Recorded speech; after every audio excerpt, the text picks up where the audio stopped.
Most of us carry the exact same picture of the Vikings in our heads. Wooden dragons cutting through ocean fog, bringing fire, axes, and absolute terror to the British coastline. That reputation was sealed in the year 793, when sea raiders struck the holy island of Lindisfarne. They butchered monks and looted sacred religious treasures from lightly defended monasteries.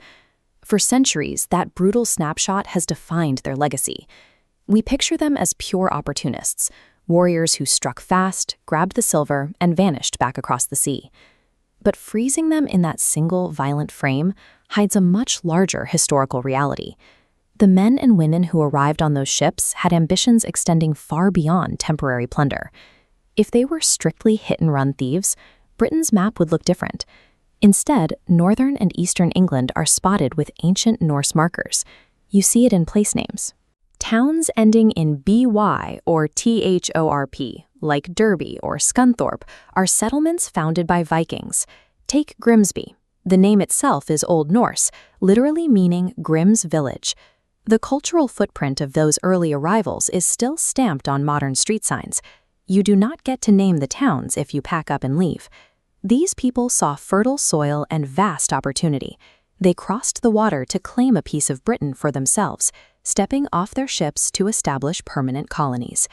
By the 9th century, the scattered coastal raids escalated. Massive fleets carrying thousands of warriors began to land on British shores, and this time they pitched their tents and refused to leave. The local Anglo-Saxon kingdoms were entirely overwhelmed. Only Alfred the Great, the King of Wessex, managed to mount a successful resistance, fighting a grueling campaign to keep his society from total collapse. But even Alfred could not push the invaders out completely. The resulting peace treaty carved the country in two. The south and west remained Anglo-Saxon. The massive northern and eastern chunk fell under complete Viking control, becoming the Danelaw.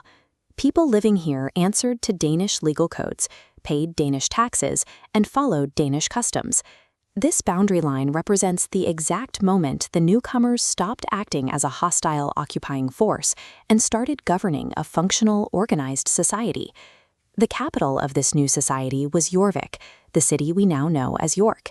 It is tempting to imagine a muddy military camp filled with warlords. In reality, Jorvik was a sprawling, noisy urban center, densely packed with thousands of residents. The city sat on an extensive international commerce network. Merchants imported silk from Byzantium and spices from the Middle East, exchanging them in markets that ran entirely on standardized silver currency. The streets were lined with artisan workshops. Local craftsmen spent their days forging iron tools, tanning leather, and carving antler into intricate, everyday items like hair combs. Viking society in Britain ran on industry and commerce. The men and women living in the Danelaw were primarily focused on making a living, raising families, and building lasting communities. As those communities established roots, the boundaries between the invaders and the locals began to blur. And you can hear the results of that blending every time you speak. Everyday English is packed with Old Norse roots. Words like sky, knife, window, and husband were all brought across the North Sea by the settlers. People do not share vocabulary while swinging axes at each other. For a language to fuse together like that, former enemies have to live as neighbors. They have to haggle over the crop prices, share gossip, intermarry, and raise children under the same roof.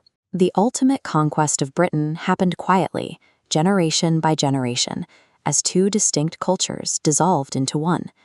By the early 11th century, the political integration was absolute. The English crown was worn by a Viking, King Knut. Even half a century later, right up to the eve of the Norman conquest in 1066, contenders from the wider Viking world like Harald Hardrada were still landing armies to claim the English throne. We have to update our picture of the Vikings. We have to strip away the fog and the fear and look instead at the plows turning the soil, the silver changing hands in crowded markets, and the lawmakers debating in York. They arrived on the coastline as invaders, but they stayed. They embedded themselves into the soil, governed the land from within, and became an inseparable piece of the British story.